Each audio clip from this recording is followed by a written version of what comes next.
rabbit hole trivia. So, without further ado, let's go down the rabbit hole, ladies and gentlemen. So, welcome, my friends, to Rabbit Hole Trivia. And I'm Dave Plus. I teach science. Dave Plus teaches science. And I run the trivia. So,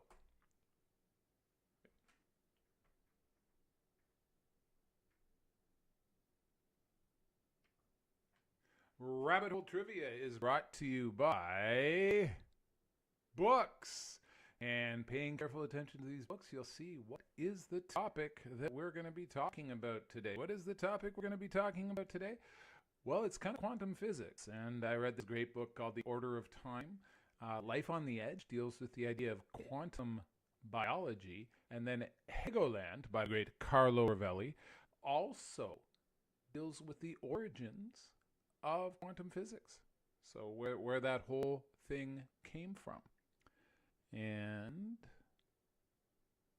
what else is this week's trivia brought to you by? People. And again, I'm going to encourage you very strongly to take a split second and look at these pictures. Okay, so up at the top, you have top left going clockwise from top left. You have Niels Bohr, a young Albert Einstein, Max Planck, Schrödinger on the bottom right of the Ernst Schrödinger, Werner Heisenberg, and Pauli, I forget his name, but he developed I forget his first name, he developed a Pauli exclusion principle. And all of these guys were physicists, and they all worked in the area of quantum physics. And that's what we're going to be doing. Now, before we go down the rabbit hole, let's talk a little bit about rules. Rule number one is the most important rule. It's the honor system. Okay? So, basically, in a nutshell, how can I put this? Don't cheat. Could you please not cheat? Yeah, thank you. No cheating. It's really not going to be any fun if you cheat. And so no using smartphones, computers, any outside help. Let's keep it fair and fun. We're really trying to see what we can do. If you look it up, I expect you'd get 100. What can you do without any help? Rounds, there are 6 rounds. Rounds 2 and 5 have 10 questions each. Rounds 1, 3, 4, and 6 have 5 questions each. Everything is worth 1 point. And scores will be done over the Google form, and will be emailed back to you upon completion. For all short answer questions, please do not use capitals. Okay, so they're case sensitive, and I'm just going to encourage you, please don't use capitals because it will mess up the marking. You get things wrong, you should have gotten them right. And spelling does count. So the last most important rule is to have fun and maybe even learn something along the way. So if you're ready, are you ready? Are you ready? All right, let's go down the rabbit hole, my friends. And this year, 100 years ago, you know what was all the rage? Quantum physics. So, quantum mechanics totally... Oh, before I start, I'm going to read you a short blurb, a little bit of information about quantum physics, just to give you a bit of a background in the history.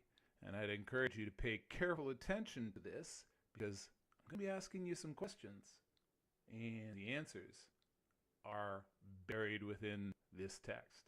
So, paying careful attention. Quantum mechanics really totally shook up physics in the early 1900s. It was a whole new ballgame. A key player was Werner Heisenberg, who came up with the uncertainty principle around 1925. So around 100 years ago, the world was very uncertain. I guess it still is now. Bam! 100 years later, how much has changed? Bam! Okay, unnecessary comments, unnecessary jokes. Let's get back to it. The uncertainty principle, also known as Heisenberg's uncertainty principle, was developed around 1825. Basically, it says you can't know exactly where a tiny particle is and how fast it's moving at the same time. It's a fundamental fuzziness. Right, so you can say how fast the tiny particle, the electron, is moving, or you can say where it is. but you can't say both. This is tied to superposition. Remember that word, which means particles are kind of in all possible states at once until you look. Wolfgang Pauli also made some groundbreaking discoveries, like the Pauli exclusion principle, which treats electrons exactly like picky roommates.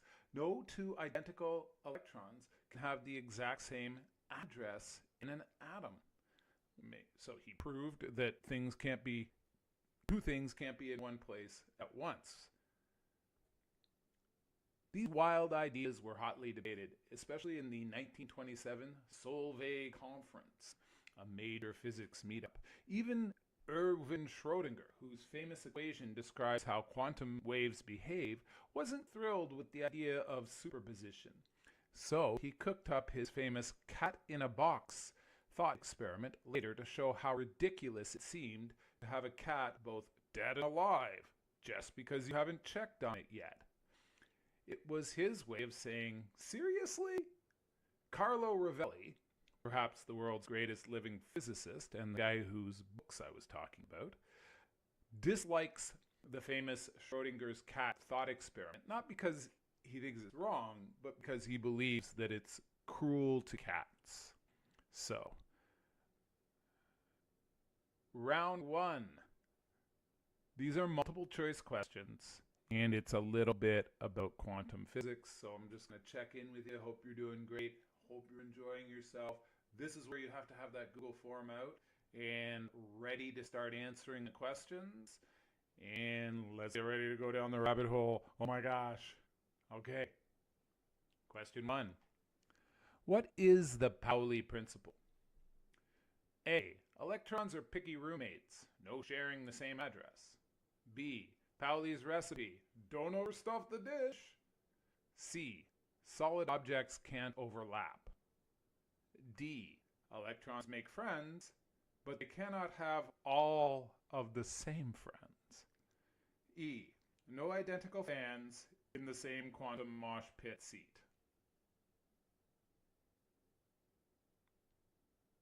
So I'm going to give you a few seconds to think about that.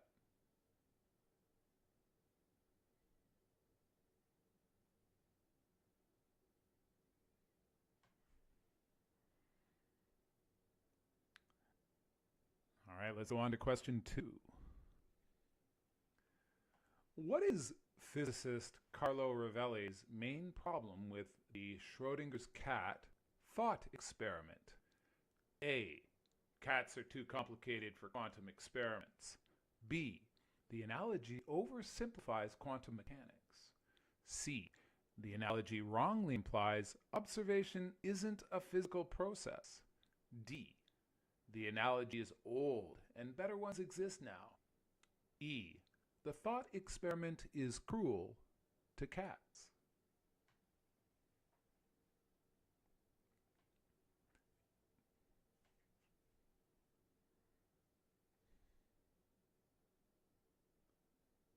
Give you a few more seconds on this one. Okay, we're going to lock that one in. Moving into question 3, numero 3, as they call it, in places where they speak French. Question 3, what is quantum superposition? A fancy way of saying a tiny particle is being fuzzy and indecisive about where it wants to be. B, when a quantum particle gets a really good job at a big company. C, a particle's ability to spin really, really fast.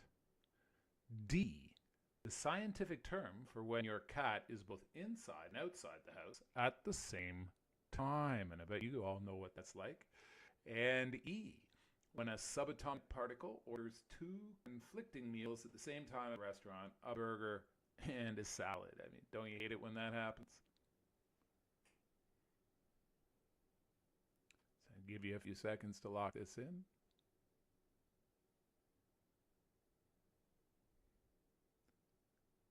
And we're moving on to question 4. How old is the theory of quantum mechanics? Is it A, about 50 years old? B, about 100 years old? C, about 200 years old? D, about 500 years old? E, over 1,000 years old. They were talking about it in Roman times. was editorial. I added that bit.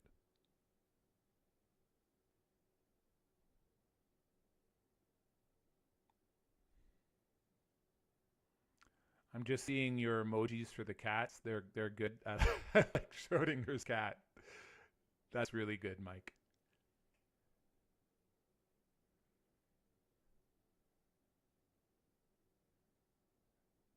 And we're moving on to question 5.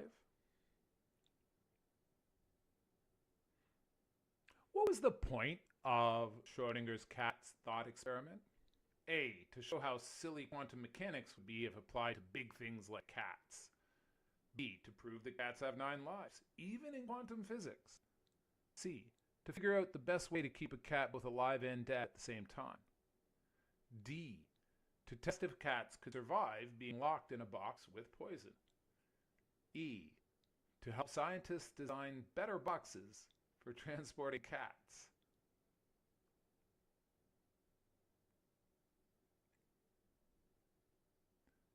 Got a lot of choices there. I'll let you think about it. And then before I go forward, I'm gonna say, do you want to go back? So I'll ask you, my friends, are there any questions that you'd like me to repeat? 1 through 5. And I'll give you a few seconds to mention that in the chat. You can either say, give me a number, or just say no, and I will move on. And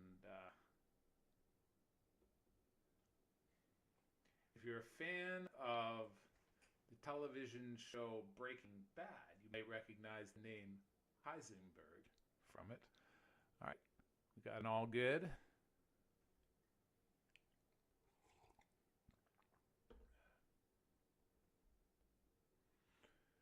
Now, round 2 is what it looks like. So round 2 is a picture round. And when you're doing it, I'm going to remind you of 2 things. You're going to type your answer into the Google form. Don't use capital letters because that'll mess up the answer key.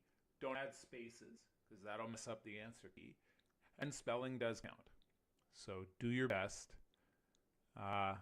Yes, I haven't heard from James and Matthew, but we'll see if they have any questions they'd like me to repeat. Or maybe they've just fallen asleep. I hope they haven't fallen asleep.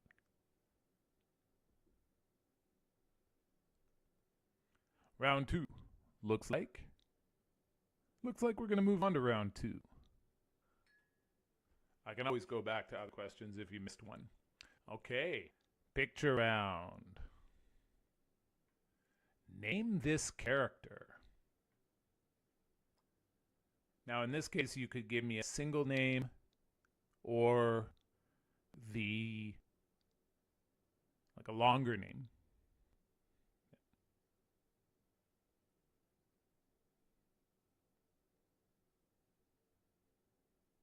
So naming this character, number 6. And we're moving on to question number 7. What is the name of this TV show? I will accept 2 possible answers for this because fans of this show refer to it in a shorter form, but it actually has a longer name of this specific show because there's a series of shows that are existing in this universe. Oh, but I said too much.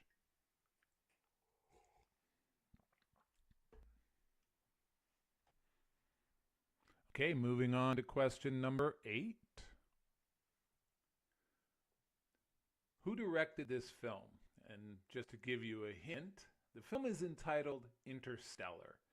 And I'd like you to give me the last name of the director only in lowercase. Which is a little messed up because it's a name. I get that. Your instinct is going to be to make it longer.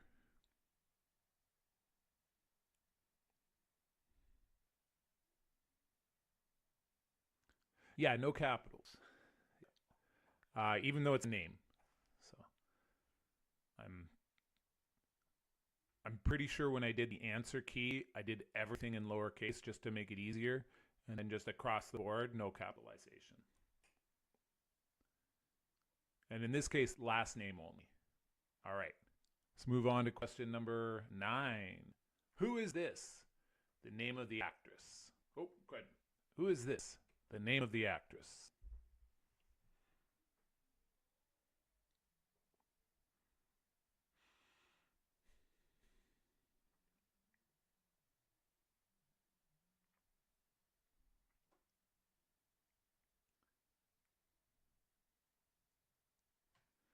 Okay. And moving on to question number 10. What non-fictional university did this character attend? I feel like somebody in this audience, Yeah, last name only for question 9. So, for this one, you can give me last name only, or you can, for question 9, you can give me last name only, or you can give me first name and last name. Although if you give last name only, you're less likely to make a spelling mistake. And for question 10, all lowercase.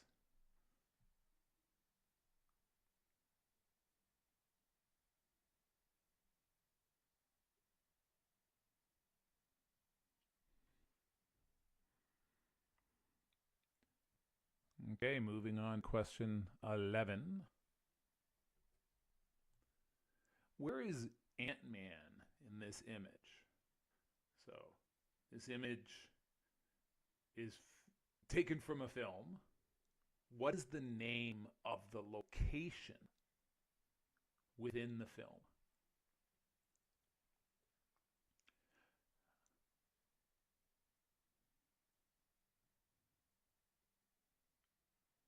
So where is he?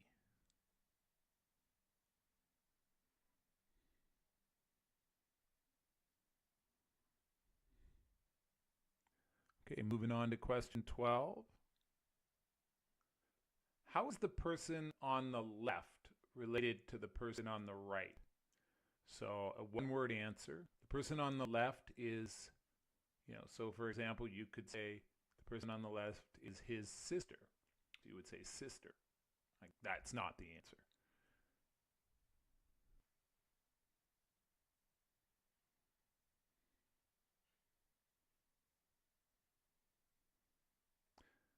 And moving on to question 13, lucky 13. What video game is this image from?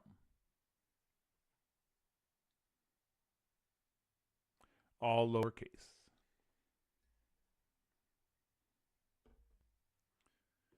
See, playing video games can have some value in life, right? You see, this is an example of a positive application of playing video games.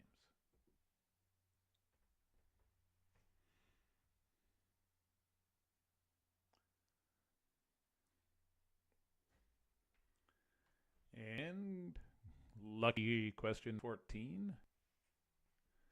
This computer is from the TV miniseries Devs. What kind of computer is it? I would accept one word or two, I believe, in this answer. Like a blank computer or just blank. If you didn't see the miniseries Devs, it's good. I would recommend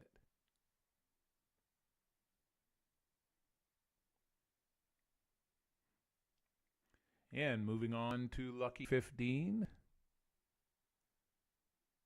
What was this character's criminal alias? And this is, if you can't make out the picture, the lead character from the television show Breaking Bad. So I could say without the photo, what was the lead character's criminal alias in Breaking Bad? All right, as you're answering that question, I'm going to encourage everyone to put up anything in the chat. Any questions? All right, I'll give you a few seconds to think about that before we move on.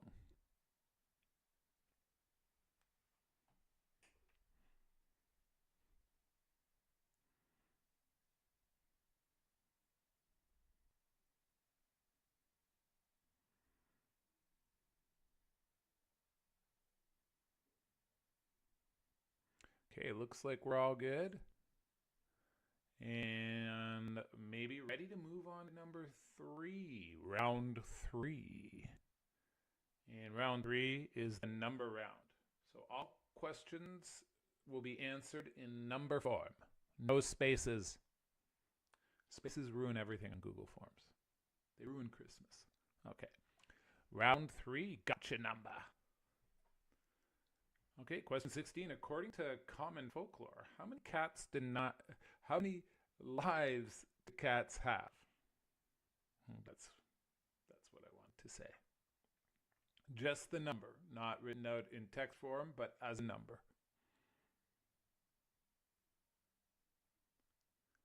And moving on to question 17. By number, approximately what percentage of the atoms in the universe are hydrogen? The number will end in a 0. So for example, you could say 10%, 20%, 30%. You could say 100% if you wanted to. Say that answer is wrong. Hint.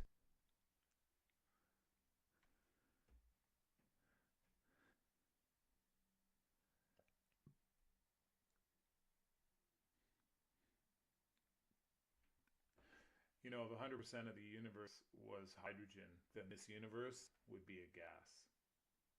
That's right. Okay, moving on to question 18. How many Nobel Prizes did Einstein win for his theory of relativity?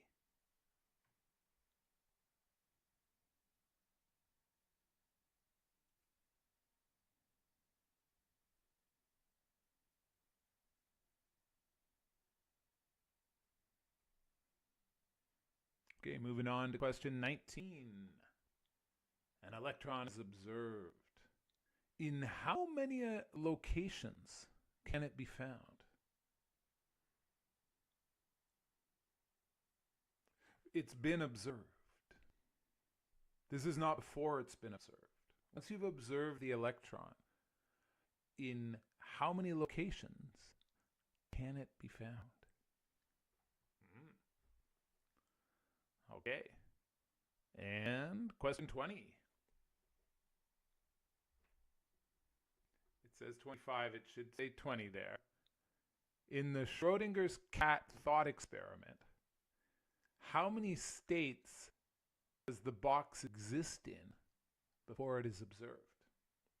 Sorry, in how many states does the cat in the box exist before it is observed? So 2 things wrong with that question. The question number, and it should say it's not well written. Basically, in how many states does the cat exist before it is observed? A state could be alive, dead, sick, anything else like that. So I'm going to take a split second. I'm going to ask you, are there any questions you'd like me to repeat?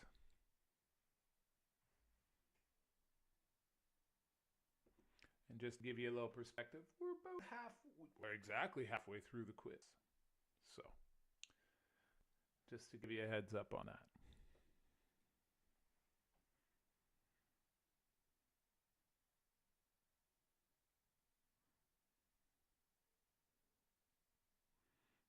Okay, I think we're pretty good for questions. And don't forget these guys. All right, so Bohr, Einstein, Max Planck, Erwin Schrödinger, Heisenberg, Wolfgang Pauli. These guys who all lived their lives in black and white have had a real impact on the world we live in today, which is color. So that's an interesting thing to know. Deeper down the rabbit hole we shall go. Now there's another story. I'm going to encourage you to listen very carefully. Answers shall come from within this story. So have you heard of spooky action at a distance and other quantum kookiness? So Max Planck kicked off things by suggesting energy isn't a smooth, continuous flow, but it comes in tiny, discrete packages like Lego bricks, and they're called quanta. So you can only have certain size packages of energy, which are called quanta, like Lego bricks. You can have a full Lego brick. You can't have a quarter of a Lego brick. It's a Lego brick or it isn't. And that's the way it is with energy. You have quanta of energy. This was a revolutionary idea. So in case you're wondering who was it, guy up on the top right came up with this idea of quanta. This was revolutionary. Niels Bohr then used the idea to explain how electrons in atoms don't just spiral into the nucleus.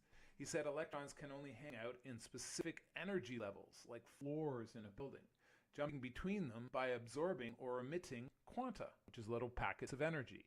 And that guy up on the top left is Niels Bohr. And he was a genius who fought with Einstein. So then there's entanglement. Now imagine, this is where it gets really freaky. Imagine there's two magic coins flipped at the same time. Even if you send one to the moon, they're linked. If one lands heads, you instantly know the other is tails. That's spooky action. And that is kind of like entanglement. Two particles become linked and their fates are intertwined no matter how far apart.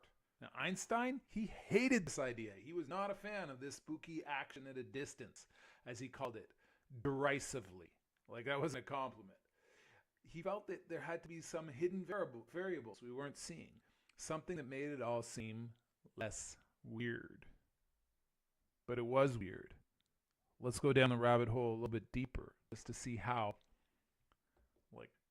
weird it really was. So you ready to go down the rabbit hole? Let's go down the rabbit hole. Round 4. And we should be at question number 21 right now.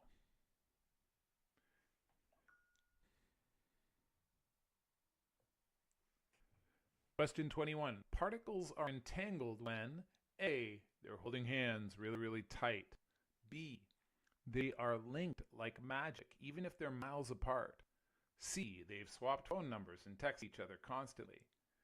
D, they're stuck together with quantum superglue. E, they took the same Zumba class and now mirror each other's moves. Some of these distractors are too silly, but I believe they point you towards the correct answer. So, okay, moving on to question 22. Bohr discovered this about electrons and the nucleus of an atom. Electrons zoom around the nucleus in specific set orbits, like planets. Electrons in the nucleus are constantly bumping into each other. The nucleus is made of electrons and protons, glued together. Electrons can teleport from one side of the nucleus to another. And E, electrons sometimes take vacations away from the atom. Which of these is the thing that Bohr discovered about the atom?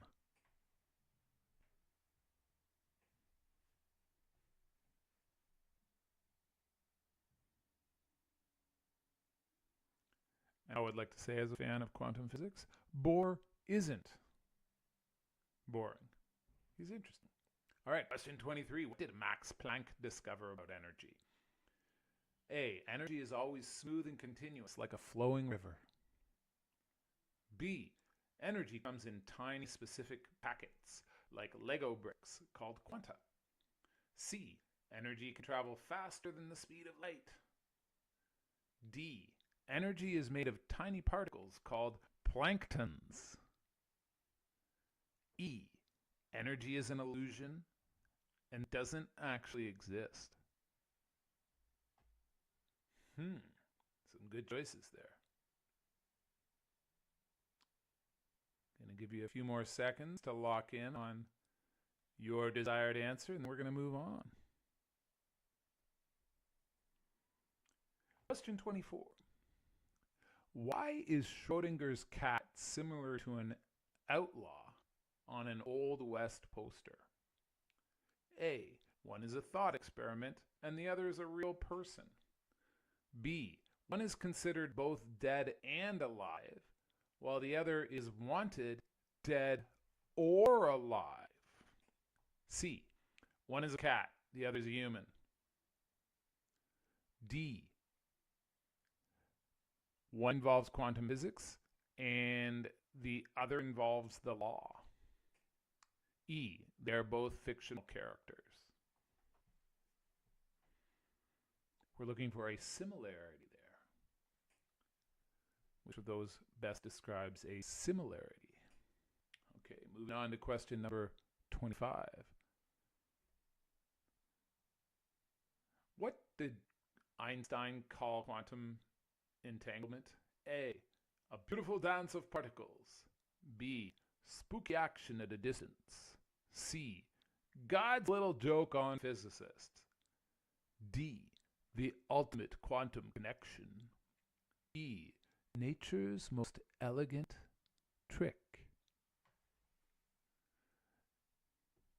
So I'm going to just encourage you to look back over the questions. Is there anything you want me to see? Throw it up there in the chat.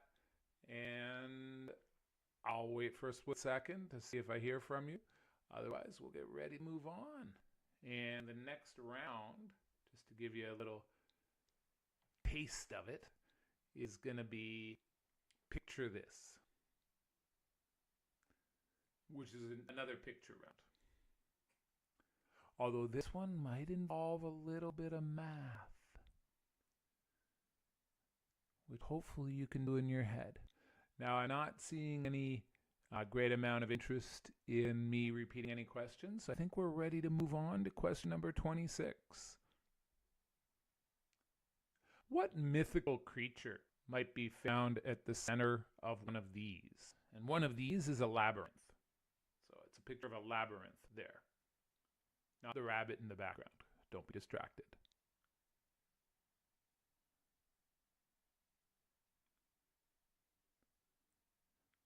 So what mythical creature might be found at the center of one of these? We're moving on to question 27.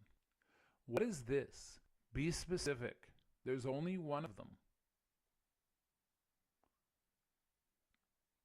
You can say it without the article. Article being the or or something like that. So what is this? Be specific. Okay, moving on to question number 28. What is pictured in this diagram? It's not actually a picture of it, but rather an artist's representation, I guess you would call it. What is this?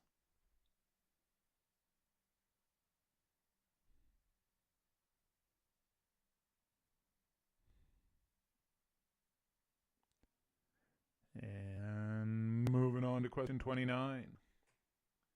Who is this? Last name only. Oh, no capitalization.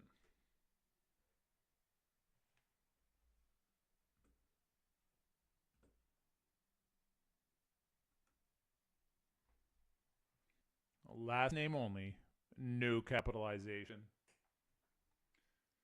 It is a famous scientist, but I want you to be more specific. Okay, moving on to question number 30. Translate the first part into plain English to solve this expression. I'm going to give you a hint.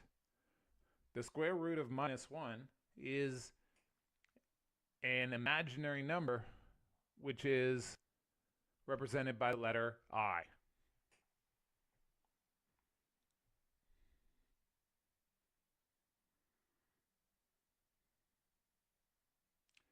So translate what comes before "and it was delicious" into plain English. And yes, this is one of my more favorite t-shirts.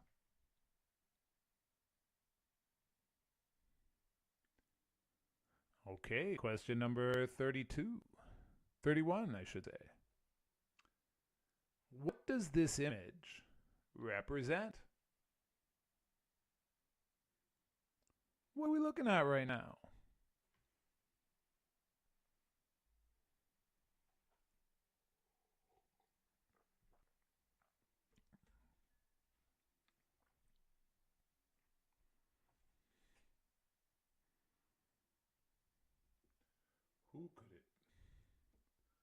Who could it be?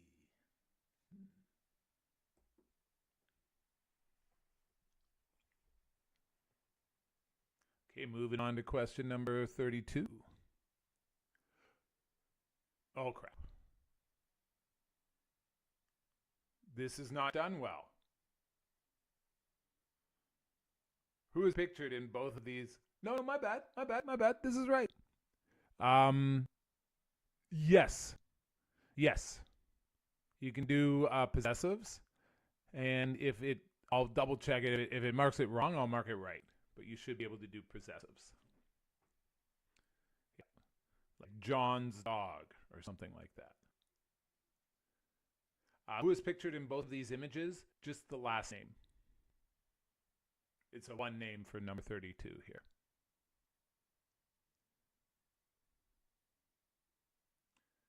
And moving on to question 33, a little math for you. There are 10 marbles in this bag. What is the probability of you pulling the yellow marble out on your first try without peeking? So hopefully you can, if you can't see the colors, let me know, but I think you can see the colors.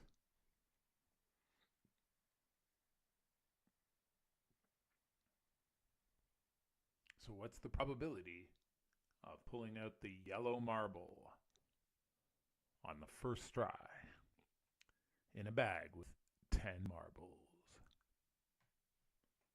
Okay, moving on to question number 34. This is a question for you, Mike, and James and Matthew may not get this one. Oh, you can write it, I believe, in any of them, I think. So I think I gave you the option of doing it as a fraction, as a decimal, or in a percent. But we'll see that when the answer key comes through, but I'm pretty sure that's what I did for the marble question. Yeah. But going back to Tears, this group. God, shut up, Dave. I almost said the name. This group is pictured above 1985, below 2023. They wrote a song called Schrodinger's Cat. What is the name of the band?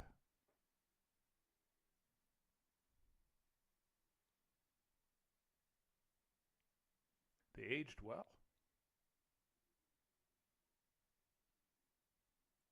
That was a little bit sarcastic. The guy on the left didn't age super well. But maybe I'm just being catty. Schrodinger's cat. All right, moving on to question number 35. This guy knows a thing or two about quantum physics. Who is he? Not the actor, but the character he plays. Although maybe the actor knows a lot about quantum physics. I don't know. And before we move on, I'm just going to ask you to, is there anything you'd like me to repeat? And do you have any questions before we go to the last round?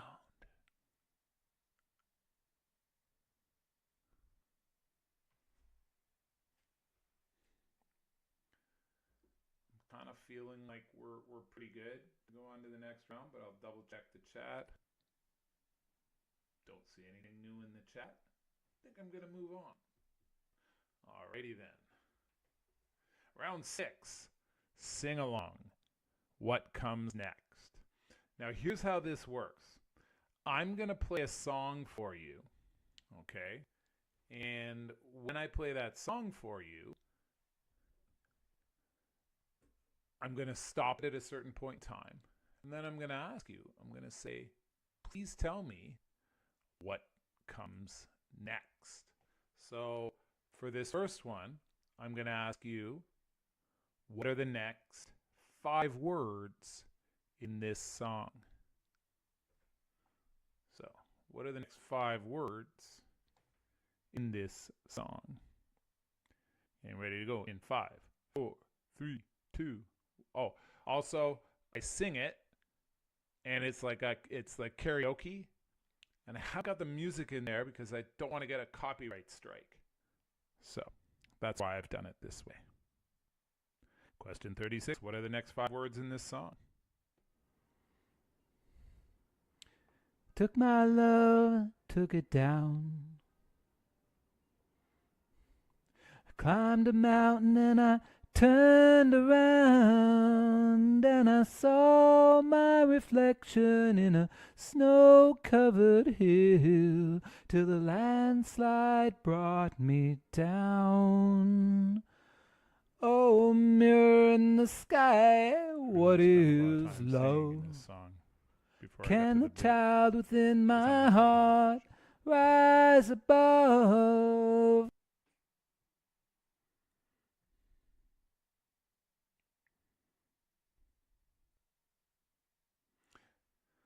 I'm gonna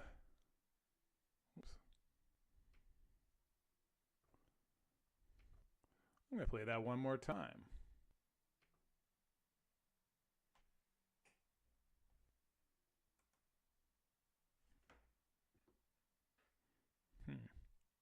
Oh, here, I'll play them all one more time at the end. Let me play question 37. So, question 37.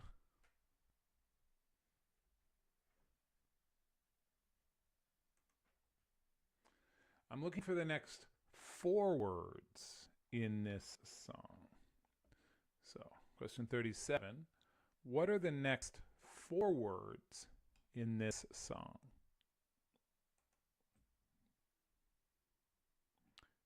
And here we go. This song is Cats in the Cradle. Not by Cat Stevens. My child arrived just the other day. He came to the world in the usual way, but there were planes to catch and bills to pay. He learned to walk while I was away, and he was talking for I knew it. As he grew he did say, I'm gonna be a lot like you, Dad. You know I'm gonna be like you. Oh, what's next? What is next in the song? I'll play every song one more time. I'll give you a second. I'm asking, what were the next 4 words in that song? Okay, and for question number 38, specifically, what are the next 3 words in this song? What are the next 3 words in this song? And this is Que Sera Sera. When I was just a little girl, I asked my mother, what will I be? Will I be pretty? Will I be rich? Here's what she said to me. Who knows? Next 3 words in this song.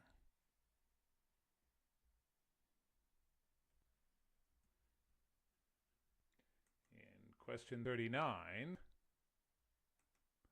Looking for the next 5 words in this song. So what are the next 5 words in this song? The song is Blowin' in the Wind by Bob Dylan or Peter, Paul and Mary or a lot of different people. How many roads must a man walk down before they call him a man? And how many seas must a white dove sail before she sleeps in the sand? And how many times must the cannonballs fly before they're forever banned? What's next? The answer, my friend, is blowing in the wind.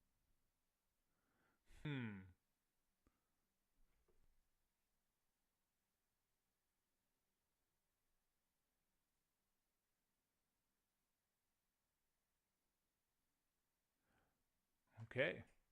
And last question.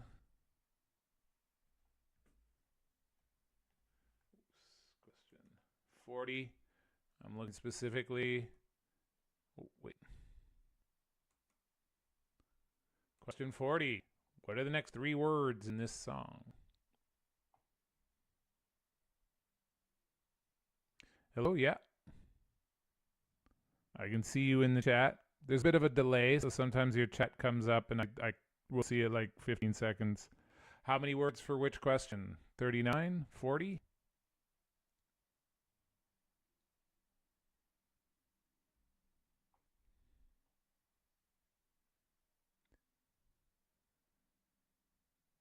For 40, I'm looking for 3 words.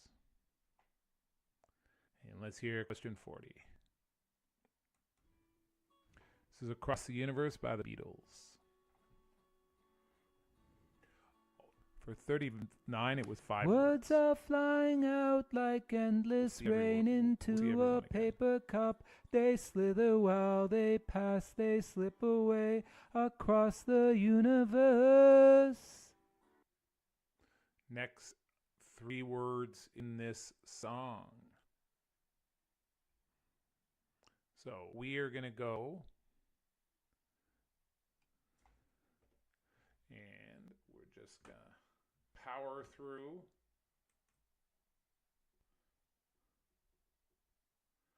And question 36. What are the next 5 words in this song? We're going to go through each one more time. And this is Landslide. Took my love, took it down. Also by the Dixie Chicks, also known as the Chicks. I climbed a mountain and I turned around and I saw my reflection in a snow-covered hill till the landslide brought me down. Oh, mirror in the sky, what is love? Can the child within my heart rise above? What's next? Remember, we were looking for, specifically, in that last one, next 5 words. For this next song, what are the next 4 words in this song? Question 37. What are the next 4 words? And the song is Cats and Cradle. My child arrived just the other day. He came to the world in the usual way, but there were planes to catch and bills to pay. He learned to walk while I was away, and he was talking, for I knew it as he grew. He did say, I'm gonna be a lot like you, Dad. You know I'm gonna be like you. That was 4 words on that song. In question 38, we're looking for the next 3 words in this song. So what are the next 3 words in this song? Let's see.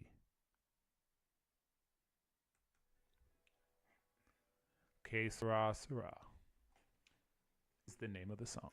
When I was just a little girl, I asked my mother, what will I be?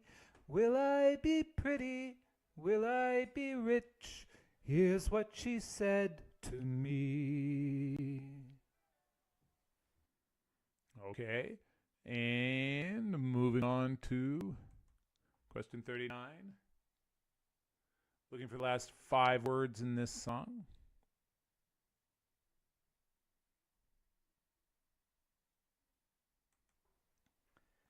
Blowin' in the Wind by Bob Dylan.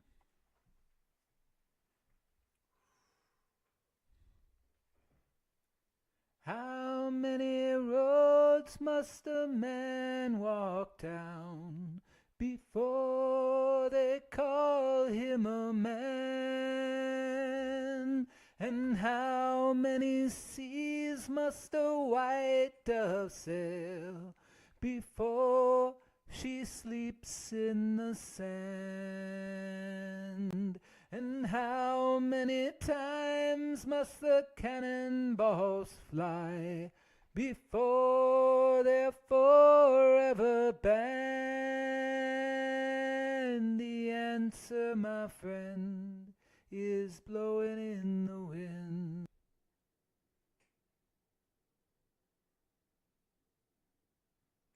And the last question.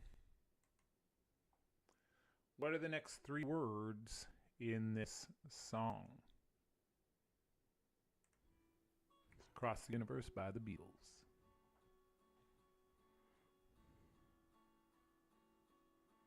Words are flying out like endless rain into a paper cup. They slither while they pass, they slip away across the universe. And what comes next? Who knows? But that is the end of the quiz, my friends.